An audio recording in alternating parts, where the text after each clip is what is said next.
Welcome back, everybody, to the Core 4 Sports Show. On this show, we talk about the four most popular sports, in my opinion: football, basketball, baseball, and hockey.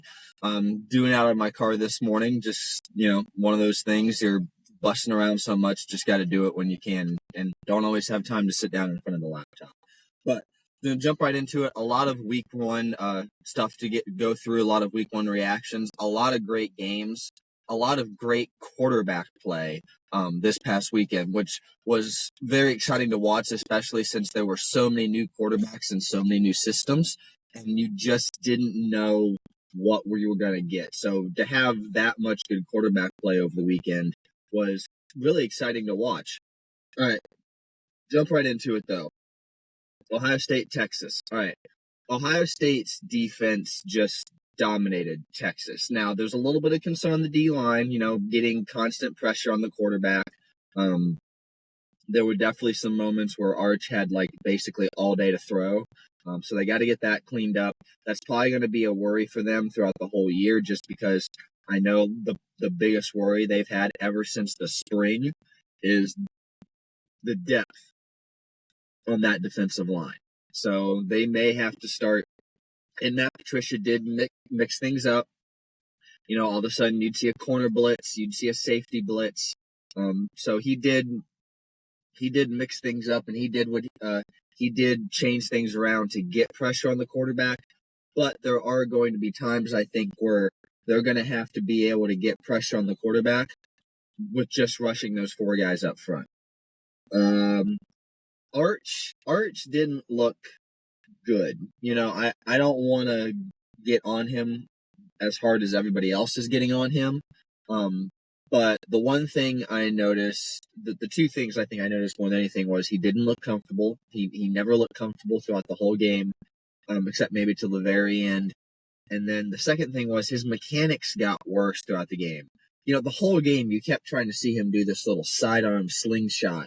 And I really don't remember that last year. But then there were also multiple throws where he never stepped through the ball. He just kind of set his feet and did a little sidearm action. And, those throws were off, every single one of them. He just never got comfortable. He never got into it. And his mechanics looked like they suffered from that. On the offensive side of the ball for Ohio State, a lot of people will say they did not do a good job running the ball. I thought they did actually an okay job running the football. It wasn't great or outstanding, but they did an okay job running the football. C.J. Johnson had 19 carries for 67 yards. The problem was James Peoples, 10 carries, 20 yards. That's got to be better. Now, a lot of that can be on the offensive line. I've always believed the offensive line makes the run game, and I think they'll get better. Especially, again, they were being conservative on play calling. But the one thing about the run game was they always did seem to get yards when they needed it. When they needed those 2 or 3 yards, they seemed to get it. So maybe that's why the run game, to me anyway, seemed to go a little bit better than maybe it did. Maybe it was just, maybe they had such good timing, of when they got those bursts that they needed. It kind of created the illusion that the run game ended up going better than it did. I was really impressed with Julian Sayin. I really liked the way Julian Sayin performed. How his stat line the reason his stat line did not look so impressive was it was very obvious of the conservative play calling. Excuse me. It was very obvious of the conservative play calling. It was very obvious they did not want, and Ryan Day said this after the game, they did not want to put Julian in a position to lose the game. They didn't want to put him in a position where he had to make certain throws. They wanted to run the ball, play action, roll out, get him an easy throw type of situations, and then give him the opportunity to throw that thing a couple times. The one to Cardinal Tate, and then he also had the opportunity to dime up Jeremiah Smith early in the game, and he just missed him. And as in I missed him, he didn't even throw the ball. He just didn't see him. Not all on, and it could have been better too. Max Clare had a drop. Jeremiah Smith had 2 drops. I'm not sure those 2 drops by Jeremiah Smith would have really gone anywhere, even if he had caught them. The one for Max Clare would have resulted in a first down, so that drive could have kept going. And who knows? You could have gotten a touchdown out. You could have gotten a touchdown out of that drive. So, again, those aren't on Julian Sand, but that's another 3 completions, right there, if those guys can hang on to the ball. And I think Ryan Day said it. He's like, his adjusted completing percentage was like 80%. So, again, I think he performed really well. I liked the throws he made. He looked poised. He looked confident. He looked comfortable. He had that really nice throw to Max Clare early on in the game, when he ran that kind of curl route in between the corners. He had 3 guys right there. And Max Clare just sat right in the middle of all of them, and Julian threw a perfect ball on him. So I was impressed with Julian Sand. Not as impressed with Arch. I think he'll be fine. I think he'll get better. We saw what he did last year, granted against like UTSA, but from a mechanics standpoint, we know it's there. He just, had a bad game, had an off night, whatever, had a bad game, had a bad day, whatever it was. We know he can be better than that, and I think he will be. All right, LSU Clemson. I got this one right. I predicted that LSU would defeat Clemson.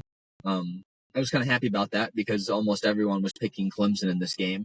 I picked LSU because I just felt that at some point this week 1 game has to go your way. At some point, you've got to break that streak. I think they had lost like 6 years in a row at week 1. And I thought I thought they would have the better quarterback. Honestly, I thought Garrett Nussmeier would take that next step.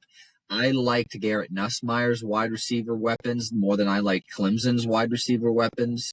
My only worry was the defense. Was that defense for LSU ready to take that next step? And they were. They shut them down in the second half completely, made Clemson leave a goose egg in the second half there. And that surprised me. I expected them to take another step, but not still maybe be all of what they want to be. And it was complete opposite. 10 points in the first half, goose egg in the second half. They did a great job. And now, if that's what you get consistently defensively, not that you're going to leave hold everyone to 0 points in the second half. You're not. Or hold everyone to 10 points in 1 game. You're not. It's going to happen. But if they can deliver that kind of defensive performance consistently, now you have a team that can compete to win the SEC, especially, this year, because the SEC so far through week 1 kind of looks like a mess.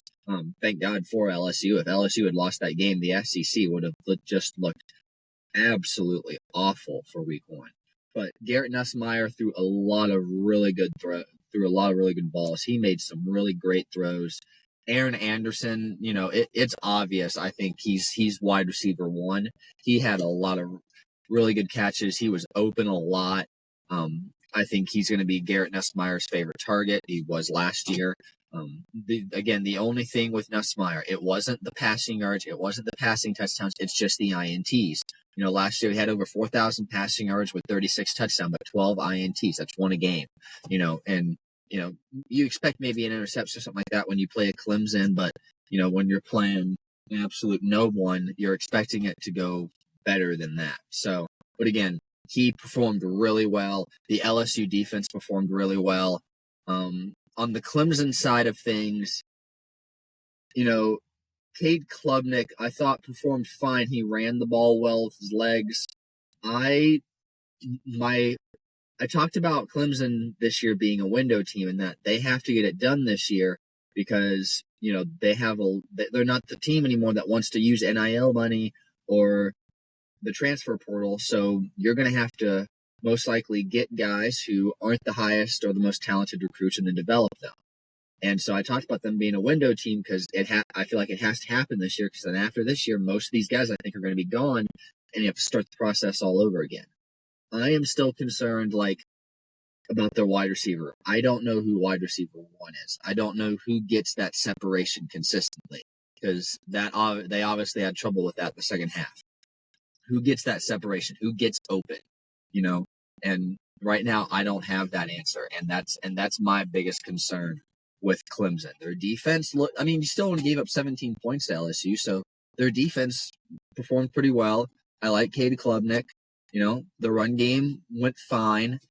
I think it's just the passing game. Who can get constant separation when playing, good to great defenses. All right, and then also, I really enjoyed the smack talk between Dabo Sweeney and Brian Kelly.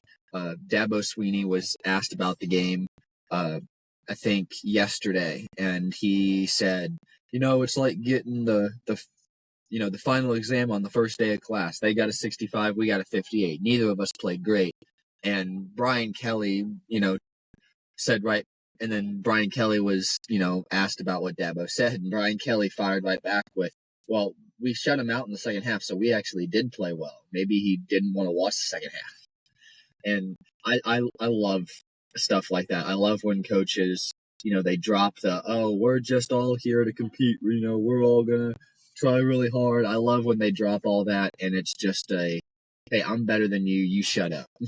I love when they do that. In Dabo's case, Dabo's always done crap like that. He can't just ever say, he can't ever just take it. It's always got to be some wraparound, some workaround. A couple of years ago it was Ohio State's like the 11th best team in the country because they didn't play 10 games.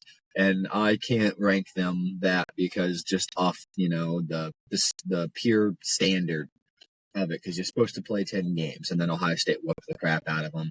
And in this game, they lost, and yet they still need to take a shot. He's still, in my opinion, he's still taking a shot at LSU because, they only got a 65. Well, they beat you, and they shut you out in the second half. So I think they did better than that. All right. Next, Bama, Florida State. Oh boy, did this one just go off the rails so freaking quickly. This game just went. I was shocked. I'll be honest, I wasn't watching it. I watched the OSU Texas game, and then I went to the driving range. I went golfing for a little bit because I thought it would. I was recording it, so I was going to watch it later, but I didn't really care much to watch it live because I thought Bama was just going to stone them. And it was the exact opposite. Florida's offensive and defensive line. And this is a theme in a lot of these games, you'll notice. Florida State's offensive and defensive line won the game. They won the line of scrimmage all day long. Ty Simpson was constantly having to scramble, give extra effort, try to find a man downfield while running for his life. FSU defenders were in the backfield all day long. Florida State was able to run the ball as much as they wanted to, really. They did a great job of running the ball. The offensive line was beating Bama's defensive line. And I don't think anyone really saw that coming. I think most people like me, they just expected Bama to freaking destroy them. And it was the complete opposite. On Florida State side of things, I don't have too much to say other than the fact, offensive and defensive line performed outstanding. If they can do that consistently, then now you're going to have a Florida State team that's going to compete to win the ACC. Because I have always said, if you win the line of scrimmage consistently on both sides of the ball, you're going to be a hard team to beat. I don't care what the skill positions are. I don't care how good the quarterback is. You're going to be able to run the ball, and then the offensive line is going to be able to protect the quarterback long enough. He's going to have time to throw. So unless the quarterback they have is just absolutely terrible at making decisions, which he did not look like he was on Saturday, Florida State's going to compete to win the ACC if they deliver that kind of performance consistently. If the O-line and D-line bring it like that consistently. Bama's side of things, boy, yeah, it's like they forgot to wake up. They were dropping the ball all over the place. Ryan Williams even had a few drops. Ty Simpson, bless his heart, like I said, he constantly had FSU defenders in his face all game, and he was giving those extra efforts. He was scrambling around. He was trying his heart out. but he's got to make better throws. I think he definitely got to the point where he looked rattled a little bit. And that's really all it is. He's got to make better throws. The offensive line has to hold up longer. And then the wide receivers have to catch the ball. And if I feel like this was a thing that plagued them last year. I know it plagued Georgia with the drops, but I feel like it was something uncharacteristic of Bama last year too, that they suffered from drops at times. So you watched last year for Alabama and you expected them to take a step or to get back to where they were. One down year, then we're back to it, and it's not going that way. I think I heard Kellen DeBoer is 6-4 against unranked teams, and Nick Saban was like 204 against unranked teams. So, look, I know a lot of people are calling for Kellen DeBoer's head right now. I know they want him gone. I don't think that's going to happen. He has a $70 million buyout. You're going to have to get the boosters on board with paying $70 million to get him out the door. And while they're still I wouldn't think they'd probably give that to him in one lump sum. I could be wrong, but I don't think they'd give that to him in one lump sum.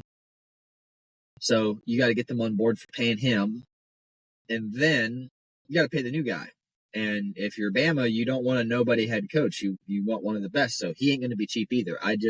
On top of all the NIL and on top of, all that stuff, in facilities, I don't see how that's feasible to them. And then next year, it doesn't go down. I think next year's 60. So next year, he still has a $60 million. It would still be $60 million to buy him out. So Kalen DeBoer isn't going anywhere. I don't think he should. I get it. The Bama's had the standard of championship or bust for 2 decades now. And I understand they're frustrated. I understand college football fans are basically in disbelief over what's going on. But he's recruiting at a high level. He's getting good transfer portal guys. If Ty Simpson isn't necessarily the guy, that's not necessarily his fault. It doesn't always work out. I've said this before. It's not guaranteed just because they had a 5-star next to their name that they're the guy. Now again, the offensive line has to do a better job of protecting him so he's not running around to try to not get killed and flattened.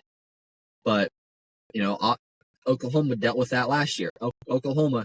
Everyone thought Jackson Arnold was the guy, and he just wasn't. It was bad. It was so bad he got benched, and now we're nowhere near to benching Ty Simpson, I think. But it was so bad he got benched.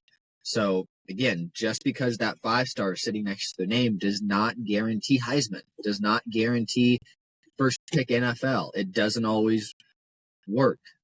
Tate Martell. He was a quarterback 5-star guy for Ohio State. 2018, he sat behind Dwayne Haskins for a year, came back. He was the guy that told Justin Fields not to miss twice. Well, he transferred to Miami. He couldn't even win the starting quarterback job at Miami. He switched to receiver, then went to UNLV. He couldn't get quarterback reps at UNLV, and it all went downhill. And that's what I'm trying to say. Just because there's a 4 or 5-star next to his name does not guarantee greatness. Now, this is one game. They could win the next 10 games, and we're all sitting here like, oh, they figured it out. They all rallied together. So I'm not ready to sink Kalen DeBoer's career in Alabama quite yet. I want to see how the whole entire rest of the season unfolds. Quite frankly, in my opinion, as long as they make the playoff, you're fine. Just make the playoff. You're good. You didn't make the playoff last year. Make the playoff this year. You're in. You're fine. And then we can talk about next year. All right. Utah, UCLA. I really enjoyed this game, despite it being kind of a blowout. Sorry, got to stretch for a second. I really enjoyed this game. I watched this I recorded it, watched it Sunday morning. Devin Dampier looked really good. He was everything Ty Simpson wasn't, in that he was scrambling, but he looked totally under control. He would get flushed out of the pocket. He would move around, but he just looked totally under control. Ty Simpson was kind of out of control.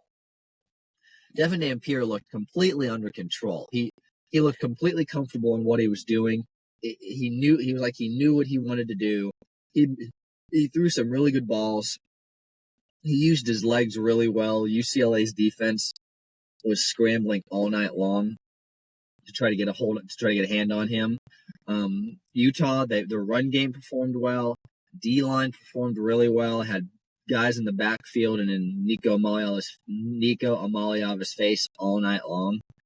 So really impressed with Utah's performance, and that is a team that could compete to win the Big 12, like every other team can compete to win the Big 12 this year. But they looked really good, and I definitely think that's a high ceiling kind of team. Now, on the flip side of that is we do have to remember playing UCLA. I don't care that Nico Amaliava plays for UCLA. They're playing UCLA. UCLA is not a good team. Last year they did not have a good enough. Their offensive and defensive lines weren't good. They constantly lost the line of scrimmage, both sides of the ball. That's what happened on Saturday. They lost both sides of the ball constantly. Nico. It's okay if they want to use Nico's legs. It's okay if Nico uses his legs, but you would hope to use Nico's legs in more designed quarterback runs, or for him to just kind of scramble around the pocket, moving around, finding the open receiver. That's not what happened. They used his legs on some quarterback runs, but a lot of him using his legs, a lot of his runs was him running for his life because the pocket was consistently breaking down. There was consistently 3 or 4 guys around him, and he had to, do a juke move and do a zigzag and go running for his life just to hope he could get any type of yards. He didn't make great throws, did not look incredibly accurate. His one problem last year at Tennessee was hitting the deep ball. His one problem last year at Tennessee was hitting the deep ball. I think he had 2, but I can remember one for sure early on in the game. He had a guy 30 yards or so downfield, and he was open, and he just flat missed him. It's okay for like Julian Sand to do that in his first year. Nico's in year 2. You can't just miss that guy that's so wide open. I had the concern that Nico Amaliava would have to play hero for USC to do anything. So far through week 1, that's exactly what it looks like. He's going to have to play hero. They don't have good enough wide receivers. Their wide receivers are not going to consistently get separation against their corners. Their offensive line is not good enough. Their offensive line is probably going to get beat a lot of times, which means their running game is not going to be good enough, which means it's going to constantly come down to Nico Amaliava doing some type of hero stuff to even just get them points. Not even necessarily a win, just get them points. And, it's one of those things. I honestly worry at this point that Nico may have ruined his career for a payday, and from what I've seen, it wasn't even a higher payday than what he was getting at Tennessee. He left a Tennessee team with a quarterback and offensive guru in Josh Heupel. He left a Tennessee team that had a good offensive line, a good defensive line, good wide receivers, a good run game. That was a good team, and that he could take to that next level because he had a lot of great potential. He left all that for a UCLA team with an inferior offensive line to most teams they're going to face, an inferior defensive line to most teams they're going to face, I think, inferior wide receivers, and inferior running backs, especially in the Big Ten. When you play Oregon, I can't remember all the schedule. I know they play Ohio State, but when you have Michigan and Oregon, the Big Ten play prides itself on, being able to run the ball and stuff the ball down your throat and moving you off the line of scrimmage. So I think they're going to get a really rude wake up call, and I think he's going to get a really rude wake up call because he did not look good. And then you have also Deshaun Foster. He was running back. He's not a quarterback guy. He maybe is an offensive guy, but he's not a quarterback guy. So I worry that he just ruined his. I think he possibly ruined his career. Now he could transfer again after this year, but then I think it could end up being then a DJ like type of situation where now you're kind of just damaged goods, and who really wants you and who really has any expectations for you? And you've also, you've stunted your development. So how good are you going to be? So I really am worried about Nico Maliava. I've a lot of concern that it's a guy with a lot of great potential and a lot of great hype around him, and it's going to possibly get wasted because he wanted that larger payday. And from what I've heard, he didn't even get it. He has less money.